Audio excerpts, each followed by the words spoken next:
Hey everyone, welcome back to the Imperfect Podcast. I'm your host, Kirsten Pfeiffer, and if you've been listening and joining us for the past month, we had a lot of episodes about mental health awareness, a lot of therapists and psychologists, so I hope that those episodes helped you as much as they helped me, and I'm really excited to transition now to, I have the amazing Meghan Tschanz here with me today.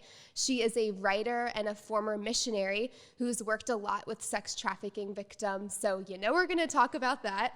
She also just released her new book, Women Rising. I have it right here, Women Rising, Learning to Listen, Reclaiming Our Voice, which really aligns with her mission to empower women and reclaim feminism.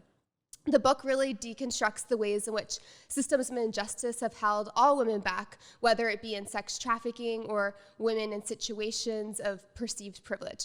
So Meghan is also the host of the Faith and Feminism podcast and an avid traveler, and I'm just so excited to dive into this with you today. So welcome, Meghan. Thank you. That was such a good intro. I feel like you covered everything so well. I'm really grateful to be here today. Awesome. Well, so I know that this is, first of all, I just want to congratulate you. You launched your new book last month, and it's already been helping so many people. I know I can't put it down myself. So also anyone listening, the week that this comes out, we're doing a giveaway on the Imperfect Instagram page. So check out at Imperfect Pod. We're giving away one of Meghan's books, so you won't want to miss that. But I just would love, Meghan, I know I started to talk a little bit about the book, but I would love if you could explain some more in your own words. Absolutely. Yeah. So I know you and I have talked a little bit before about this, but I think we have similar upbringings. I was raised in the conservative evangelical church, and a big teaching that I was taught is that women should submit and men should be dominant. And I always tried to go along with that. I wanted to be the good Christian girl. I followed all of the rules, but it didn't protect me from being sexually harassed or sexually assaulted. And I thought, given the scripts I had, that what was happening to me was unique to me. I thought it was my fault. I was raised with teachings like, don't show it if it's not on the market, and boys will be boys, and don't be a stumbling block, and all of these things that I heard. And so the first time I was sexually assaulted, I thought it was my fault. Um, and I carried that shame and that secret for a very long time. And it wasn't until I started doing missions work around the world that I started to realize that what happened to me wasn't just this individual one-off thing, that this was actually happening to women all over the world. In fact, the story is so much more common than we've been led to believe. And so through my missions work, I was able to work with, initially it started learning about women who had been survivors of female genital mutilation, which is something I never thought I would encounter. And I should say girls, because these girls were 15 or 16 and had this barbaric procedure happen to them around the age of 12 or 13. And so I was like, having these women tell me that, or these girls, I should say, tell me what happened to them. And then also noticing that hand in hand with this violence that they were surviving were these really strict gender norms about what women were made for. They should be in the home. They shouldn't get an education because ultimately their job is to serve men and to take care of children. And so that was the first time I think I really started to question, is there a tie between the abuse that women go through and the scripts that we receive from gender? And I continued my work, worked with women who had been sexually exploited, sex trafficked. And again, I found similar gender norms, similar gender scripts that I had grown up with. And it wasn't until after I've been doing the work for about 5 years, I was partnering with an organization called Wipe Every Tear that helps women who are in the sex trade or who have been sex trafficked and it gives them the opportunity to get like a full ride to college, and then also, gives them a safe place to live and pays for their dependents. And so I was partnering with this organization called Wipe Every Tear.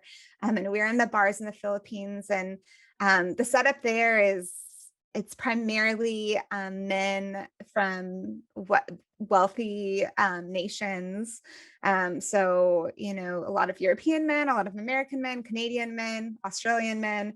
There's also quite a bit of Korean men there. And so these men would come. Well, I didn't really know why they came. I just knew that they were driving the demand. And so that's the story I want to get into. Is I was having a conversation. There's one night that, I was talking to some women, and a man called us over, and he was an American man, and he was about 60, maybe like 65. And there was a younger man with him. He's like in army clothes, and very buff, very muscular.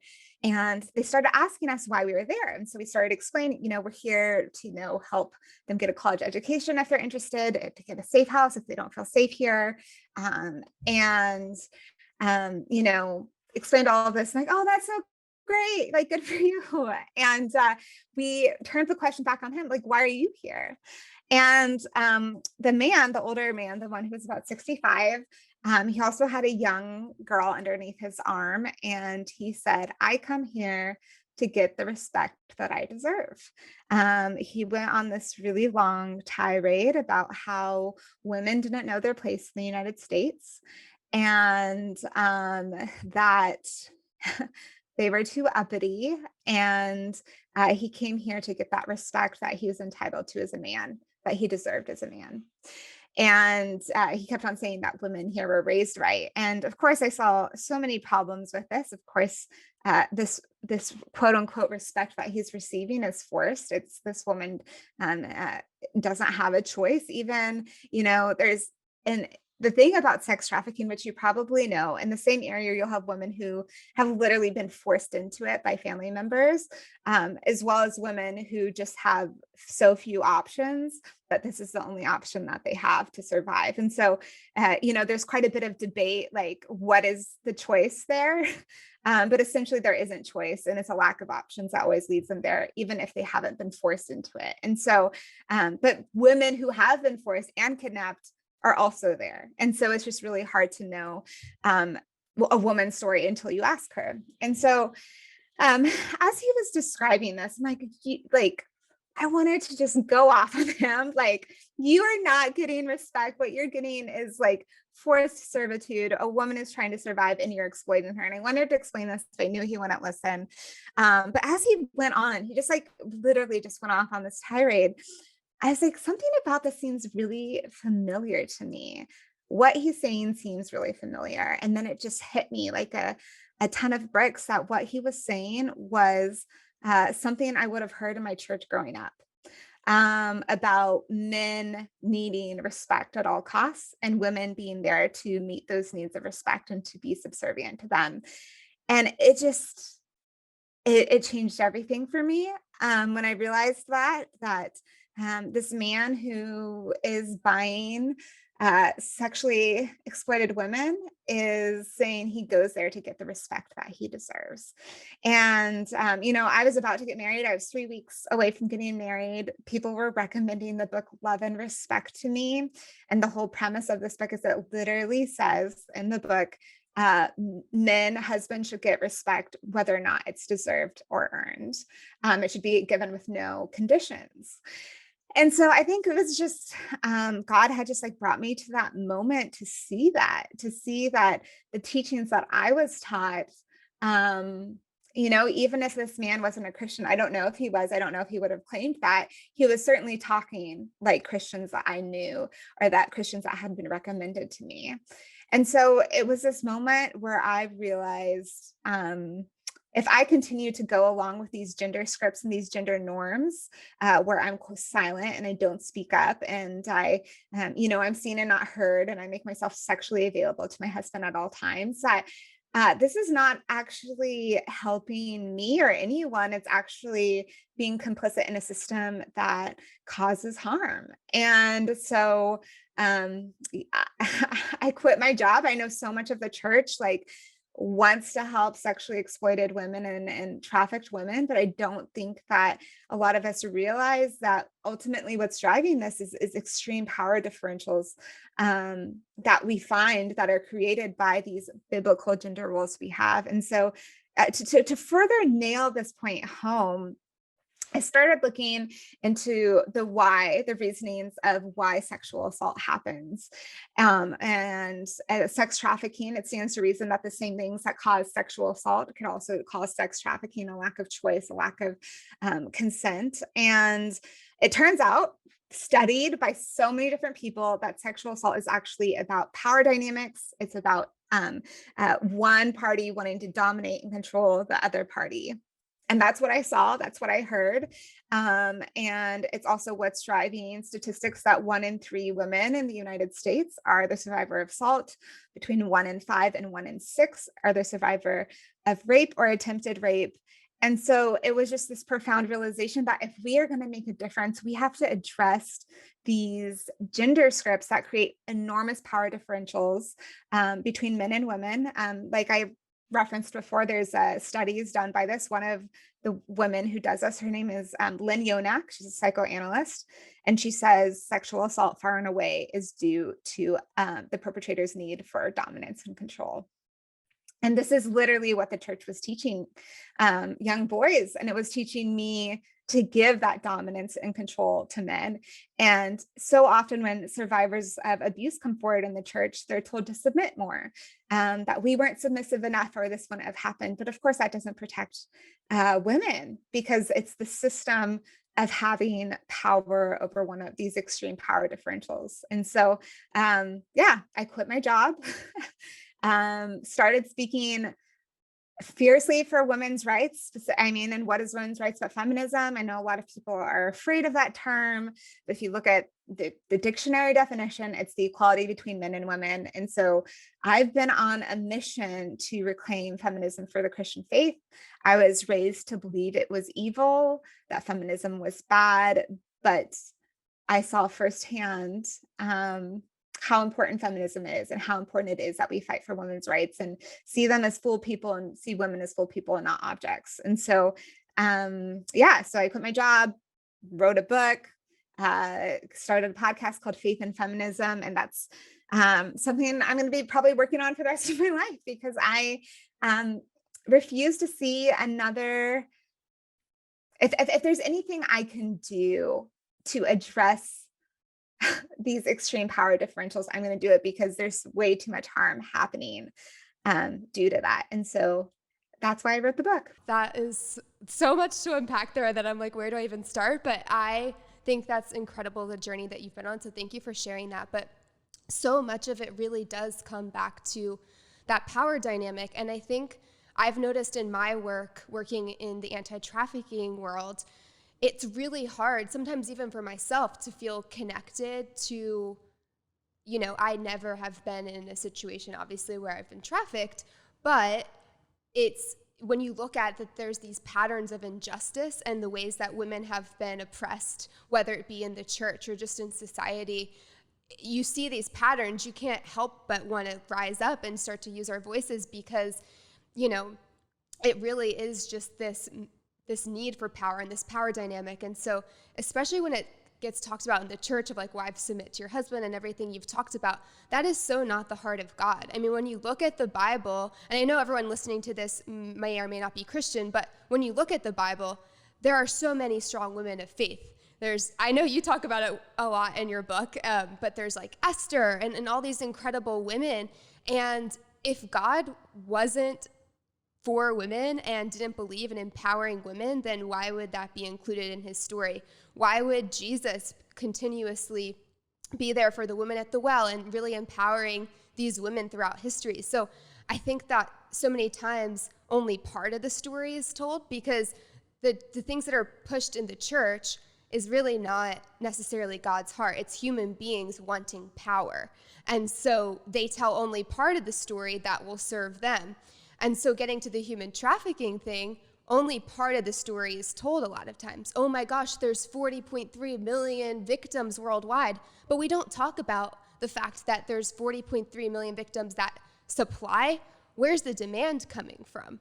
And you talked about the US man that was over there, because a lot of times when it happens abroad, the US men are the number one consumer of sex trafficking abroad. So when we look at that and the ways even in which we're raising our sons and raising our daughters to teach them of their worth, we have to think about the culture that we really glorify of like commercializing sex. Like that has an impact to where this demand comes from. So I love that you have this really macro view of the ways in which all these systems kind of connect. But then also in your book, you really go into more micro and tell these stories and talk about your work with the women abroad on your missionary trips. And so another thing that you brought up that I wanted to unpack a little bit more is the lack of options, and how a lot of times I've heard this, people ask me this, well, it's why doesn't the girl just like run away like from trafficking? And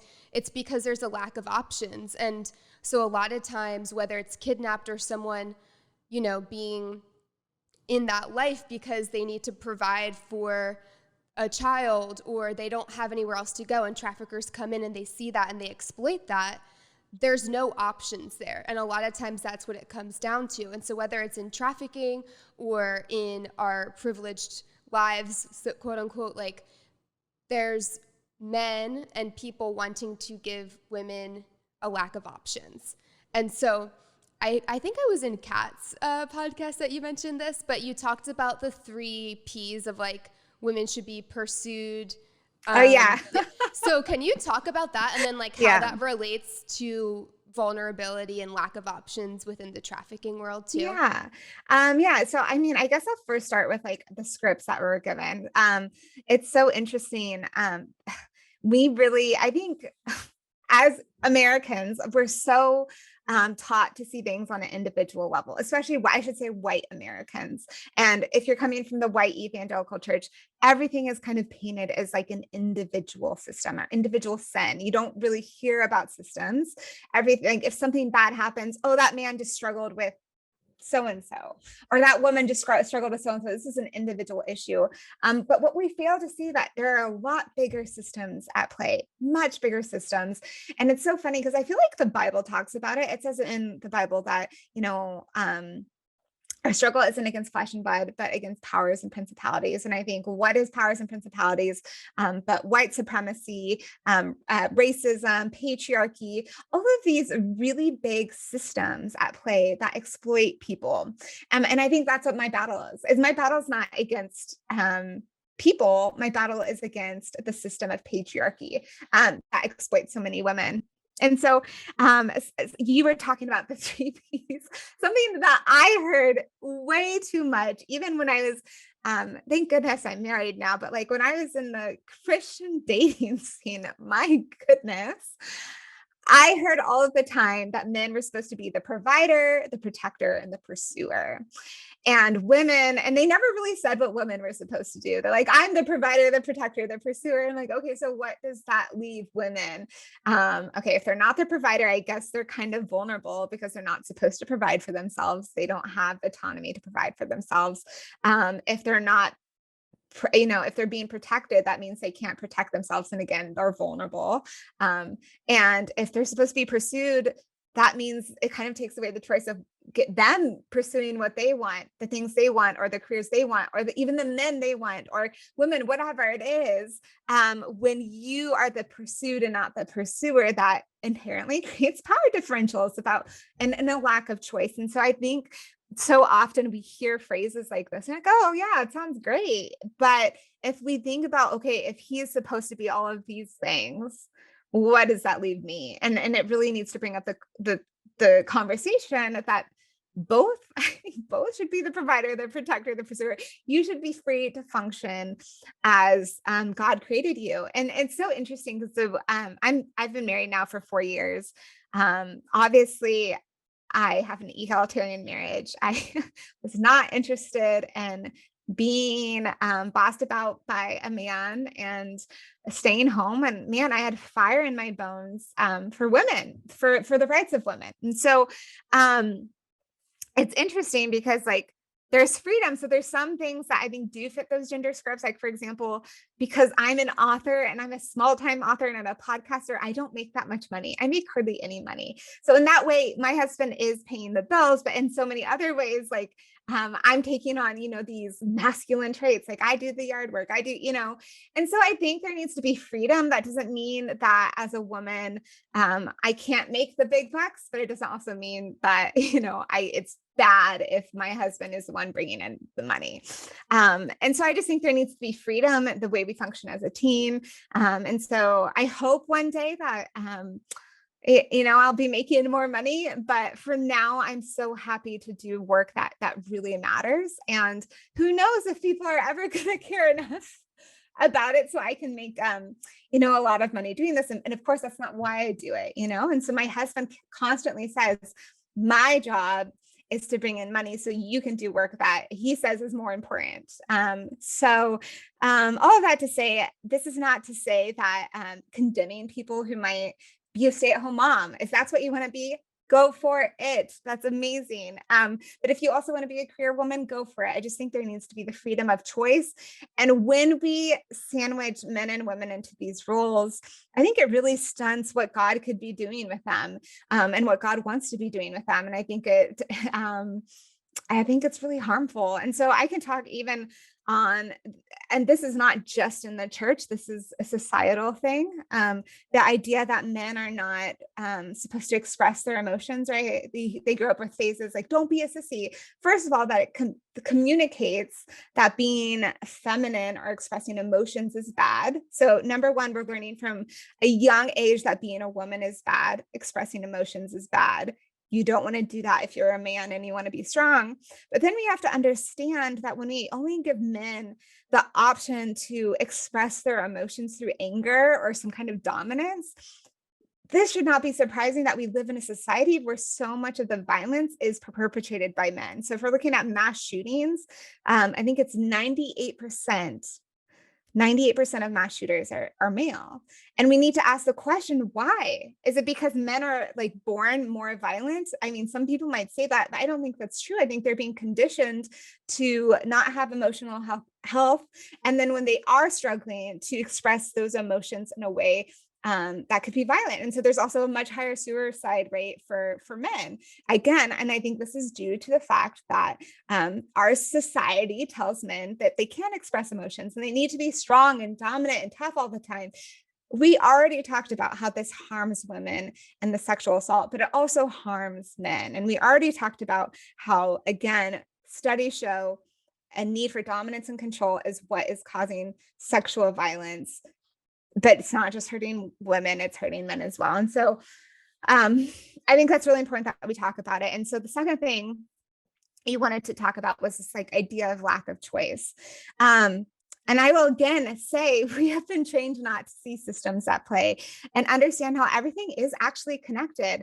You can't care about trafficking or human trafficking without realizing that racism is also a huge factor in trafficking. Because if you look at who's trafficked anywhere in the world, it's most often minorities or people of color, people who, in the United States. I think in New York City, I just heard a statistic yesterday, and I'm probably going to mess it up, but 50% of trafficked women are Black or African American, but only 2% of the population there is Black or African American. So we're seeing much higher rates of women being trafficked if they are from minorities. And so obviously racism is another thing that plays into it. And then poverty is also a huge factor. Adverse childhood experiences are another huge factor. And so these are all things that need to be talked about. But when we're talking specifically about a lack of choice, the work I did in the Philippines is a story that I heard a lot is they live in these a lot of these women who end up in the sex trade live in these provinces, like, so these small islands. Because if you look at the Philippines, it's just actually a ton of islands. And their large families would live off the land. And so you're having climate change come with these massive typhoons, wiping out entire farms. And so these families have 10 children to pay for, probably aunts and uncles, like just a ton of people. And all of a sudden, everything they lived off is gone in a matter of seconds. And so, well, I don't know how long a typhoon lasts. A day? I don't know, not a matter of seconds, but it's gone overnight, essentially. And so in Filipino culture, oftentimes you'll find women are kind of viewed as the breadwinners. And so they'll send their oldest daughters to the city. But because they didn't need an education, or at least a formal education, the one that we would think about, a college education, they can't get any jobs. In fact, in the Philippines, it's really hard to even get a job at McDonald's without a college degree. So there is just a lot of competition for jobs. And if you don't have a college education, it makes it really, really difficult to find a job. And so these women are sent to the city. They're not familiar with the city. They don't have a formal education. And, well, maybe I can get a job, like maybe I can get a job like in the bars, because they're one of the few places that will give them jobs. And a lot of them think, oh, I'm just going to be serving or waiting or serving drinks. But oftentimes they don't know the full extent to it until they're told to put on these skimpy little outfits and kind of dance. They would say dance, but these women aren't dancing. At least very few of them are dancing. They're kind of just shuffling back and forth on the stage, like trying to cover up pieces of their body. That was my experience. It was so obvious to me that they didn't want to be there, and that they felt uncomfortable and just in front of just a bunch of men who had money. And so the way it works there is they like point to the girl they want, and a laser gets shown on them, and they, get her. And so a lot of times, they don't know what they're getting into. I'm like, okay, well, just have a drink with your client. And so that's another way they can make money, is like, if you can get the man to buy you drinks, you can make a portion off of the drinks he buys you, because you're like helping to sell alcohol. But then you have to like flirt with him, and it just is just like this very slippery slope before you know that you're being trafficked. And it's super exploitive. And so again, you could say, oh, well, she's not physically chained there. No, she's not physically chained there, but she is responsible for feeding 10 mouths. Her family has no other way to survive. They will literally starve. And this is the only place that has given her employment. And another story I heard quite often is, okay, so maybe these women don't have a formal education, so they get hired as a maid or a house worker in someone's house. And then the man of the household will rape them. I had heard that story several times, and they said, well, if I'm going to be raped, I might as well get paid for it because I can make more money. If I get paid for the rape that happens to me, then if this is happening anyways. And I heard that story several times of employers raping their house workers. So again, there's so much power and inequity and things that we need to talk about. But again, we need to ask the question is, it's not so much that they're choosing this lifestyle, it's that they have a lack of choices. But again, I feel like sometimes we're asking the wrong question. There was many times where I worked with a woman, and we were, she was able to leave, and it was like, yay, like she was able to get her college education, which is incredible. And that shouldn't be underestimated. But the rate at which women are replaced it feels like you're treading water because women are so quickly replaced. And I had an experience one night where we were able to help one woman, and it was this huge thing where I was talking to a woman. It's her first night in the bar. She was showing me how like her boyfriend, so that's another story we'll hear. Sometimes their significant others are the ones that are kind of forcing them into it. And so her boyfriend was kind of forcing her into the sex trade, and she was like showing me marks on her body where she had like cigarette burns by him. And she said, I'm just trying to, provide for my son. And also like my son's father like wants me in here. And she was clearly unhappy. And we were talking, it was her first night there. And as I was talking to her, these drunk men came up to us, like 6 of them, and wanted to buy her. And she said no. And I said no. And they weren't taking no for an answer. And they started grabbing her. And I didn't know what to do. And I had a teammate run over and they said, Megan, why don't you just buy her first? And so, I whipped up, I had such a crisis of conscience, because I don't want to support the sex trade, but at the same time, these men aren't taking no for an answer. And I literally don't know what to do to make them go away, because they were physically trying to take her. And so I whipped out, our team money. I was leading the trip, ended up buying her, and these men still tried to take her.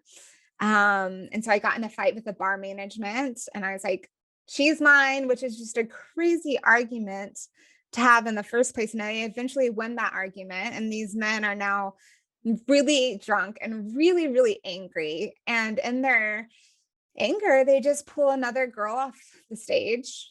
And one woman was able to go home safely that night. But I will forever remember that other woman walking away and looking back at us with just terror in her eyes. And by this time, I had a woman that I had worked with being murdered by a client. This is not safe.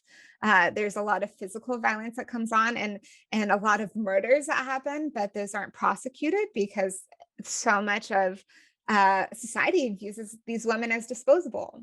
And I was terrified for that woman. And I remember thinking, I just made the situation worse, because now these men aren't just drunk, they're very angry. And I don't know how they're going to take out that anger. And I hope they're not going to take it out on her.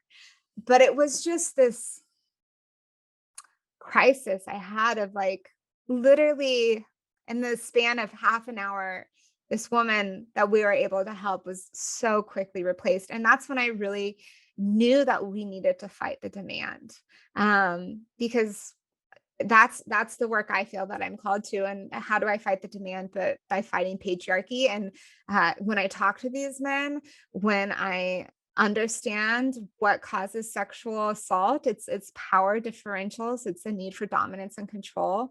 And I will be fighting that gender script until we live in a world where men don't feel like they need to dominate and control women to be men, or to be, there's this script, there's a researcher, his name is Joe Ehrman, and he talks about how there's this masculinity script in the United States, and the 3 lies you're told is that you need to be physically fit, like very strong and powerful, that you need to make a lot of money, and that you need to be like sexually viral or virile. I can never say that word, right? Yeah. But like have a I lot know of, you mean, yeah, a lot of notches under your belt, kind of idea. And so all of these, of course, contribute to it. And so we need to address these masculinity and femininity scripts we've been given, because they are harming people. I also talk a lot about the pornography industry too, and how we're like creating in the US, like we're creating this like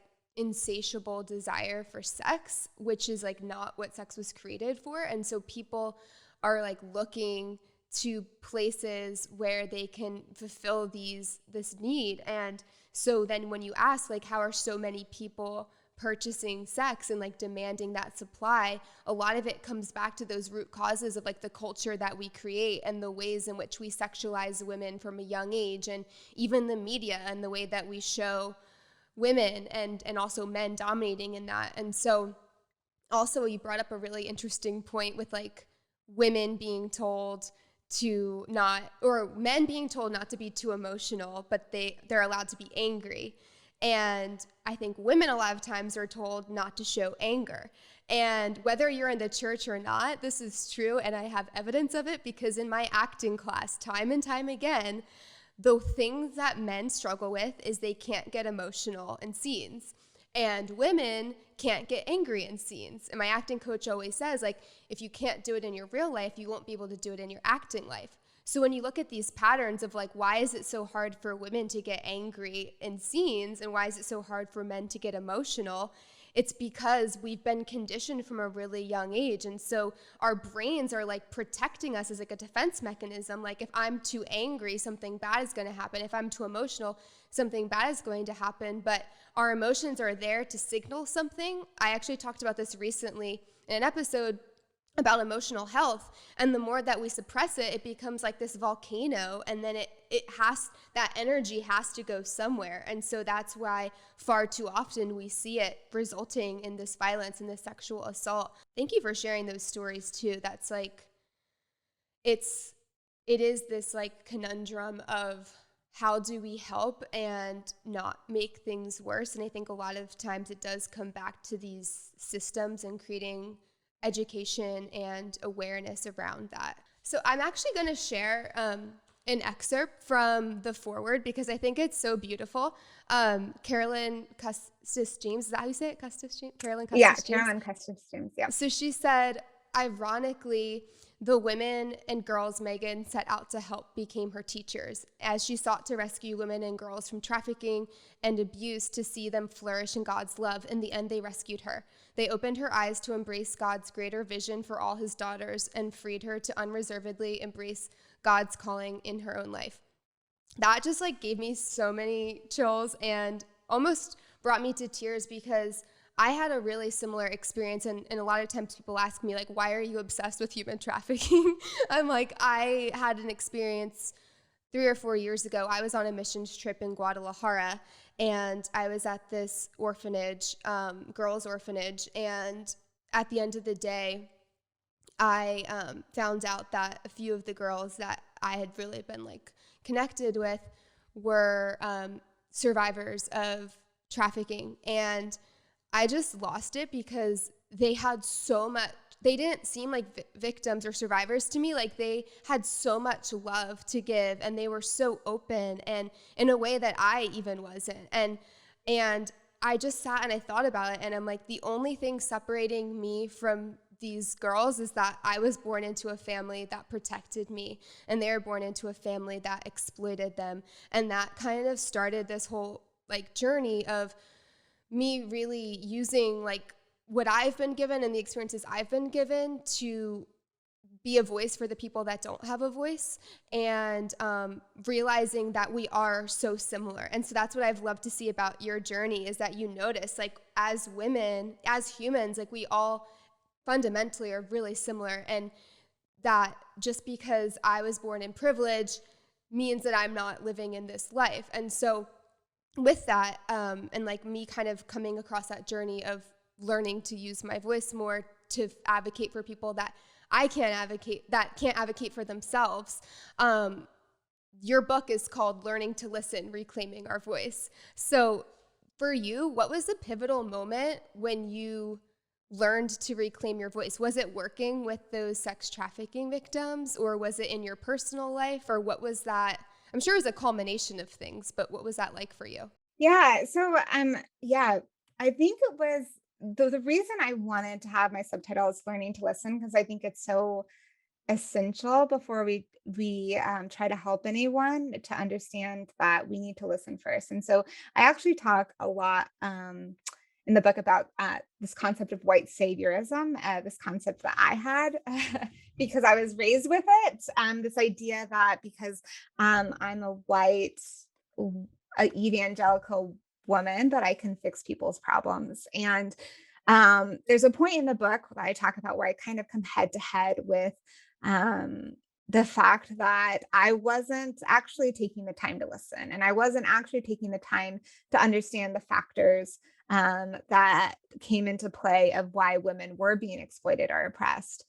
And so for me, learning to listen is to stop and to pause and to listen to survivors or to women, and understand again that there's a lot of factors that go into this. And so, there's an example I give in the book where I was trying to help women who are being abused by the men in their village. And I thought one way I could do that was through microfinance. I was reading a book about how sometimes microfinance can really help women, because it kind of levels the playing field, at least economically. And so it might prevent more violence towards them.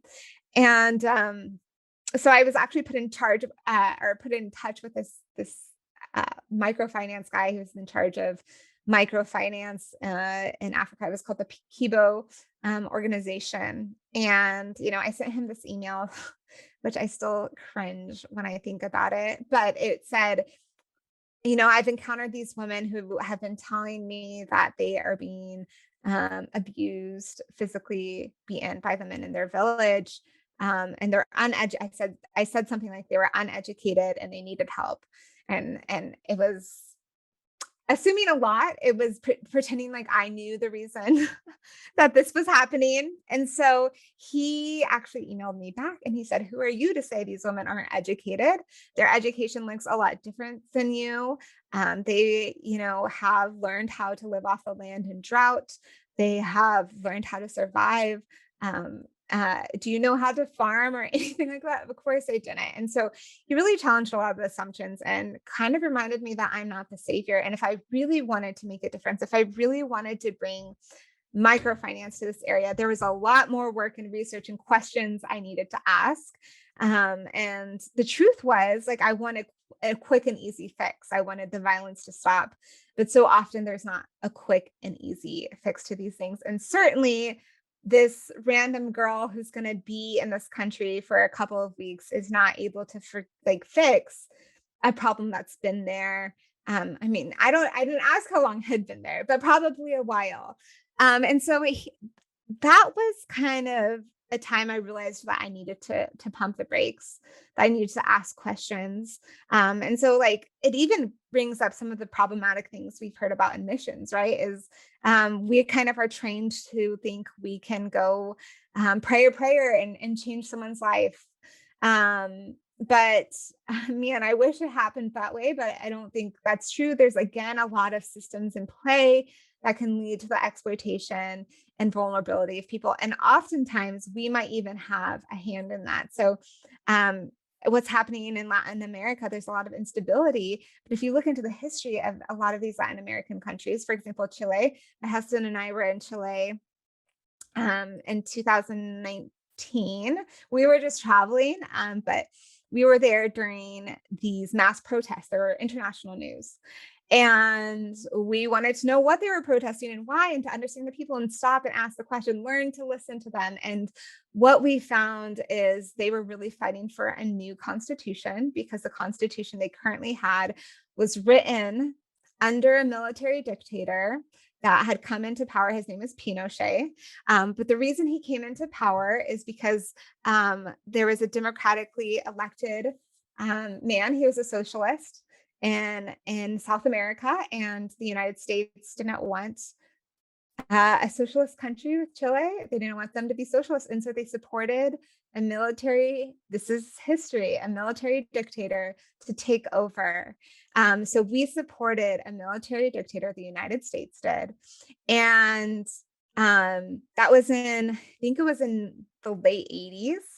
And these people have been living with a constitution written by a military dictator ever since, even though the dictator, he was in power, I think, for 15 years.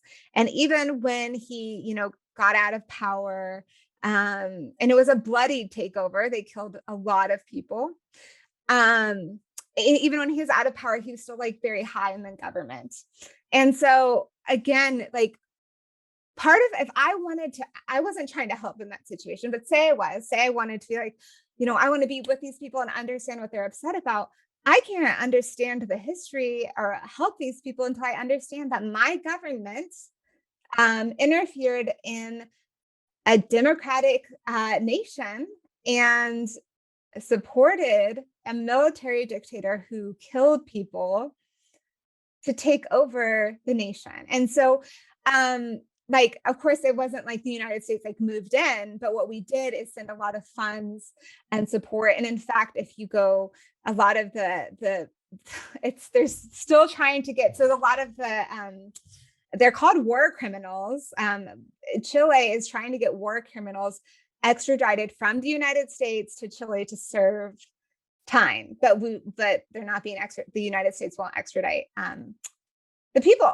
So all of that to say, I think a lot of times, especially in the context I was raised in, I thought America was the greatest, America was the best, America is the hero of the story. And I also kind of thought I was the best and I was the hero of the story. And what I learned very quickly is that I'm not, and that sometimes I'm complicit unknowingly in the harm of others. And so I've been complicit in white supremacy as a white woman. I've been complicit in patriarchy by submitting and shutting up and not speaking up when I knew something was wrong. And so I need to look at my own hands. I need to listen to the stories of others to understand how I can help. And so for me, when I say learning to listen, that's what I mean. We need to learn to listen. We need to, if we're going to be people that help people who've been in human trafficking, it should be survivor led. They know the best. We should be a support system for them. And so when I say reclaiming our voice, I think traditionally women have had their voice taken away from them. And literally the context is so funny. I was having an argument, I should say, a discussion with someone who didn't believe that women should lead or teach or preach or do anything in the church. And it was so funny because his theology literally says he cannot learn from a woman. So anything I said to him would go absolutely nowhere because it's against your theology for you to actually listen or learn from me. And of course, that again is creating harmful power differentials. And so when I say reclaiming our voice, I feel like that's the next step. Once we learn our complicity, we need to reclaim our voice, especially as women. And also something we need to do is amplify the voices of others. And so like if I'm talking about white supremacy, I'm not an educator in that. I'm a white woman. If we're talking about anti-racism, I am not the educator there. But what I can do is amplify those who are already doing the work. And so any platform I have, I always try to do this one when I advocate against racism or advocate against racism, is I always try to point to the educators that I learned from. And so I think when I say learning to listen, again, it's learning to listen and it's reclaiming our voice, and also it's amplifying the voice of others. Yeah, that's amazing. Because I think so many times, as we've talked about so much today, we are in these systems that we don't even realize we're in. And so when there's no shame there, like when we've been raised and all we know is what we know, there's no shame. However, we need to have humility and say, I don't know what I don't know. And I can go into another country with altruistic intentions to help them, but it's through the lens of this system and these narratives and scripts that I've been given my whole life that I don't realize that I might actually be furthering this issue. So it's so important. The book and the work that you're doing is so important. And kind of just like ending on like a light story here, because I know we've talked about a lot of heavy stuff, but I heard you sharing your story about your husband and how you met at a wedding. And I was cracking up because 2 weeks ago I was at a wedding. I didn't know anyone at the wedding. And I always joke, I'm like, you can't take me anywhere because I'll just start talking about human trafficking. Like I'll try so hard not to, but it'll just come out of me. And sometimes I feel like a bird. I'm like, oh, I'm that girl. I went there. But like at the weddings, someone was asking me about the work I'm doing, and I'm working on a film about human trafficking, so naturally I started talking about that. But it was cool because other people heard, and I started being in this conversation with people that were like involved in that work too. And I just think that taught me something, that like if I try to like hide who I am and what I'm passionate about, I'll cut myself off from like attracting the right people, whether that be friendship or business or whatever. But your story of meeting your husband is very similar. So mine didn't result in meeting my husband. I wish it did, but can you tell that story? Because I just loved it. Yeah, I think thank you. I love this story too, because, okay, I already talked about, my goodness, I just really do have compassion for any woman on the dating scene, or probably any man. I don't hear as many horror stories from men. I hear a lot from I don't even want to tell you. My goodness, I cannot believe it. We could write another book about all of that. Yeah. So I had been in quasi unknown, like ambiguous relationships, which is another thing which I just think is so frustrating. I don't know how common that is for you, but I had like a string of non-relationships, like Situationships, yeah, I like to call them. Yeah. yeah. But then these situationships, that's a great word for it, would end when they were like, well, you said that was outspoken, that was loud. Do you believe that, women should have rights? I mean, wouldn't be like something like that, but they'd be like, oh, you don't believe that, you should submit to me. And I'm like, no, I don't. I believe in mutual submission. I think that word has been really used to harm people. Like, no, I don't. And I also don't think that women are responsible for the thoughts of men. And I don't think that we should be teaching little girls that if they don't cover up, they're going to make men do bad things. I don't think it's fair that young girls go to the pool in their shorts and t-shirts and boys can show up in whatever they want. I remember one time in high school, we had like a pool party or something. And all the girls had to wear shorts and t-shirts in the pool. And this guy showed up in a banana hammock, like a male thong. And everyone thought, oh, this is so funny. And I'm like, this is so unfair that you can show up where I have seen, there was nothing left. I saw everything, and this was funny and okay, but I have to wear shorts and t-shirts. And so, men would be like, oh, you don't think you have to cover up? I'm like, nope, I don't. And then they'd be like, well, I'm not interested. You're not a good Christian woman, whatever. And they'd say it's like in a nicer way than that, but that was essentially like, I don't believe you're following God or whatever. So I was like, you know what? I should just be upfront about this because I'm not going to change. I had been in another story I write about in the book, another situation where I just silenced my voice all the time to try and get him to like me. I didn't really actually say what I thought because I thought, well, this is what he wants and I'll try and become what he wants. And of course that didn't work out. And so I made a vow to myself that I would never hide who I was. I would never try and be someone that I wasn't. Because that wasn't going to work out ultimately anyways. And I wouldn't want to be in a relationship like that. I was just kind of fed up at this point. I was 27. And I was like, I'm just going to go for what I want. And so I saw this cute guy at the wedding and I was like, I'm going to ask him to dance by the end of this. So first of all, I made the first move. I did. Women aren't supposed to do that, but I did. I said, hey, you want to dance? And I remember having just absolute terror after I asked him to dance because the song was At Last by Etta James. And that was like the song that I had wanted to do the first dance since at my wedding since I was like 5. And I'm like, no, not this random stranger, man. I don't want to share a dance with him, but I've already asked him and he's already holding my hand. So I guess we're going to do this thing. And I remember thinking, this is a huge mistake, but the dance was fine. We got to know each other a little bit, talk, dance. It's actually a video of this. Both of us were dancing way too fast, probably because it was a slow song and I've never met him. And we're both like, this is so awkward. I didn't know it was going to be a slow song. In my defense, you ask someone you don't know what song's coming on. So that happened. And I guess he liked what he saw in that small dance. And he asked me for a second dance. And it was pretty evident to me that he was very interested. And so I was like, well, I made a vow to myself that I'm not wasting my time. So I pulled him off a dance floor and I just gave him a one-woman monologue on women's rights and what I was passionate about and all the things I thought and how much my life has changed because of the women that I had worked with, the girls and women that I had worked with, and how, I was going to be loud and women's rights mattered and la-di-da-di-da. And I think I literally did this for at least 15 minutes. It was a long time. And I just remember him, he did not get a word in edgewise. And he at the end, he's like, wow. And I was like, oh gosh, I probably went too far. And he's like, no, I've never met someone so passionate about anything before.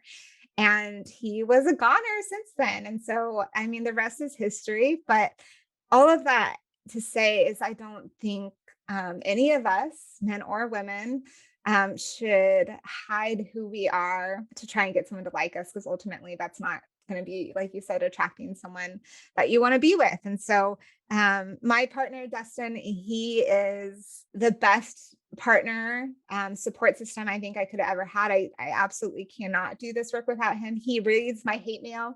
I do get hate mail. He reads it before I do. And I was like, should I read this? And he's like, no, just delete it. I'm like, okay, delete. And so it's just a way to, he supports me so well, and I support him so well in his career. He's a computer programmer, but he quit his job while we were married to pursue that. And so I'm so glad that I had the courage to show up as I was. I don't think I would be married today if I hadn't. So, that's just an encouragement to everyone. Yeah, it's encouragement to me. I'm single out here. It is hard. But I do think, like, kind of wrapping this all up full circle, like, whether you grew up in the church or just the scripts of society of, like, a lot of times our value we're taught as young girls, it comes from the validation of men. And so we subconsciously, sometimes even not knowing, that we get into this place of, I just want guys to like me. So you start to do the things that you think you should do and be say the things that you think they want to hear. And so I love hearing that you stayed authentic to who you are, and it literally ended in finding your husband. So anyone out there, speak your voice, speak your truth. And the other thing I want to point out is, like, it's almost like you were like you got pushed to your limit of, like, dealing with all that BS over the years, that you're like, and like, I think what is so encouraging, everything we talked about today is really overwhelming and it does feel insurmountable. But I think I'm encouraged because I meet more and more people like yourself, Meghan, that we're all, like, at the end of ourselves with this, where we're, like, fed up, and we're all using our unique skill sets and areas of influence to be part of the change. So anyone listening today, like, I hope that this really just, like, laid out kind of some of these systems and what work needs to be done. But first and foremost, like Meghan said, we do need to listen, and then we need to see the ways in which we can apply our unique skill sets and our giftings to really speak up and use our voices. So thank you for all that you shared today, Meghan. Yeah, thank you for having me.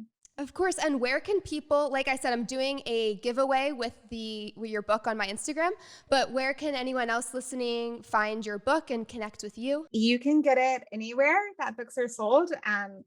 You can obviously get it at Amazon. You can get it, there's a place called bookshop.org, which is a organization that orders it through your local bookstore. So if you want to support your local bookstores, you can order it through there. But yeah, Women Rising, Learning to Listen to Reclaiming Our Voice, anywhere books are sold. And I will ask, if you do get it, please leave a review. Her and I were talking about this earlier today. It's just how important reviews are.